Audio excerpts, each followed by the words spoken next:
Assalamualaikum warahmatullahi wabarakatuh. My name is Vionia Endah Kusuma Putri. My student number is 21130420053. This video is a listening final exam video.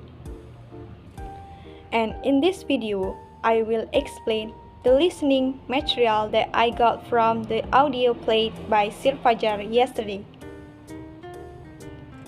This is a mind map of listening material that I have summarized. This material is about using language to communicate and convey ideas or thoughts. Here are some important points that I got, namely, the first is definition. The second is the way in which speakers speak using language to convey an idea or thought. The third is language differences around the world.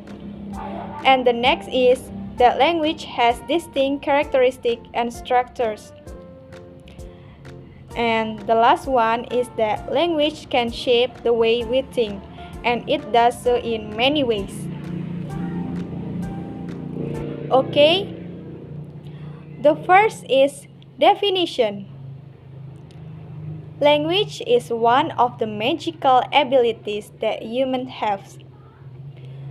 Besides that, we can transmit really complicated thoughts to one another, penetrate the vastness of space and time, and besides that, we can convey knowledge into the minds of others by using language. And the second is the way in which speakers speak using language to convey an idea or thought. The first is when exhaling, make a sound with your mouth. The second is make tones, hisses, and puffs, and they all produce vibration in the air. The third is air vibration travel towards you and up to the eardrum. And the fourth is then the brain receives vibration from the eardrum and convert them into a thought.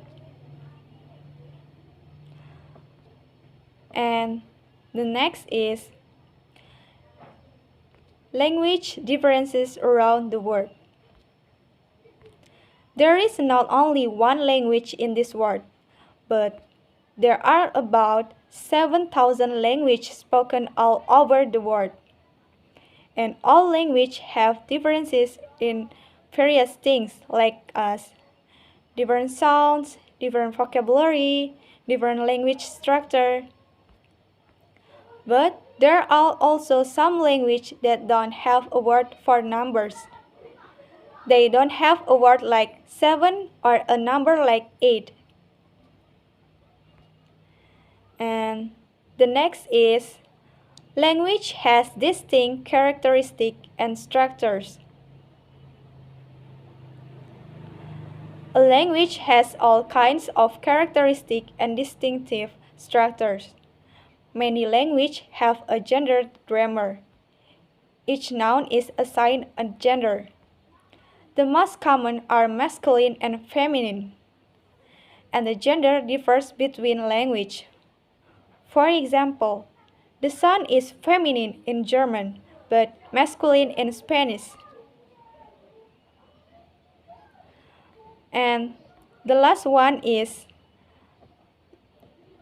that language can shape the way we think, and it does so in many ways.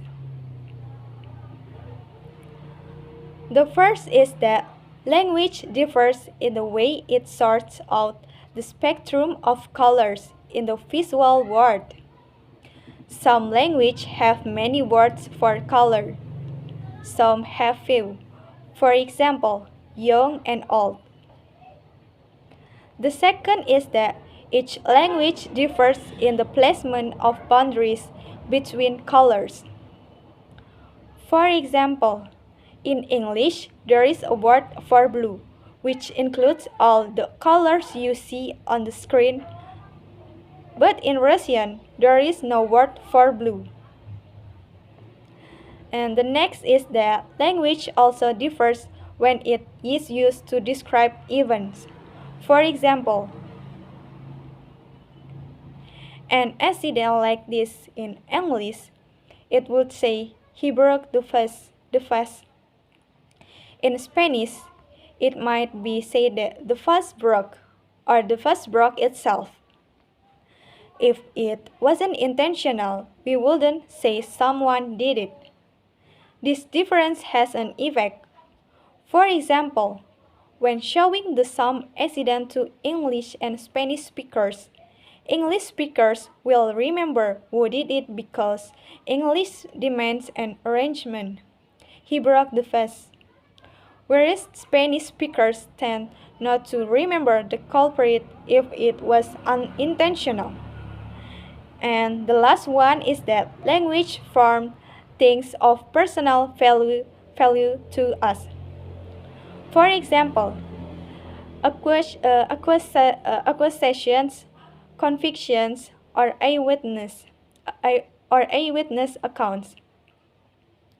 Language is a living thing, which we can hone and change to meet our needs. And I agree with what speakers say that there are many languages around the world, and they have different structure and characteristics. Besides that, language can shape the way we think. Okay, that's all from me. Thank you and wassalamualaikum warahmatullahi wabarakatuh.